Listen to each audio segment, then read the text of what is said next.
مسوية نفسي اني انا صحية وبجيب امرر الثلج على وجهي قبل ما يكرمش بقيلي شوية ويترهل. فقلت ايش امرر الثلج على وجهي كل يوم صباح ومسوية روتين وكذا. قالك والله ما عندي، ما عند جدتي ما ادري ايش. جبت فرش هذه البنكية على لون الغرفة. ايوه جبت هذه عشان احطها على الطاولة الدائري لما اغير ابوها. قهرتني لونها بينكي. احب الريش، اي شيء فيه ريش يعجبني. الريش يموتني.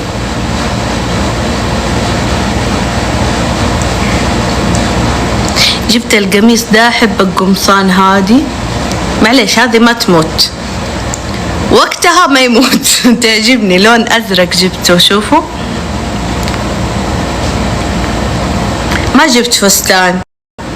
كل ما اجيب فستان في العيد ارميه في الدولاب. كل ما اجيب فستان ارميه في الدولاب. ايش الفايدة؟ مصاريف على الفاضي. وربي في فستانين الليلة الحين ما لبستهم. خليني 3، استغفر الله 3 ما لبستهم. جبت هذا القميص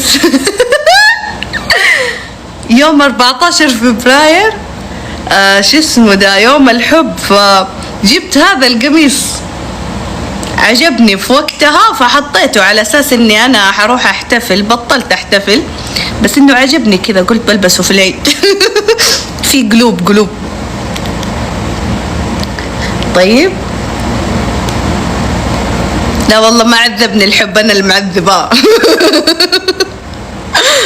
افا ما حد يقدر يعذبني، مو عذبني ولا حاجة.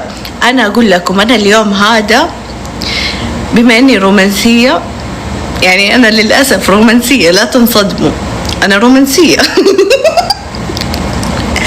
او كنت رومانسية. هذا اليوم يجي من زمان، يا اجيب لصحباتي هدايا فيه، يا اني اروح احتفل بنفسي، اروح كافي اجلس اروق خلاص. المهم اليوم هذا لازم اسوي فيه فعالية، مو شرط انه يكون معايا احد.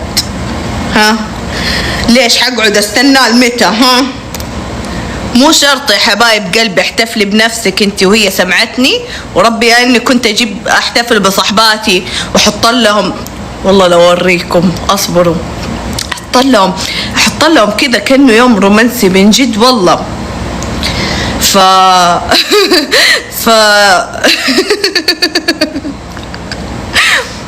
فدحينة مع الطفرة هذه انا ممكن اخرج مع صاحبتي لاونج ولا حاجة، غير كذا لا.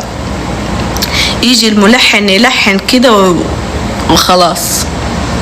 والله بفكر اسحب عليها، اقول لها مطفرة ما عندي فلوس، خلاص انا متفقة معاها بس شكلي حسحب عليها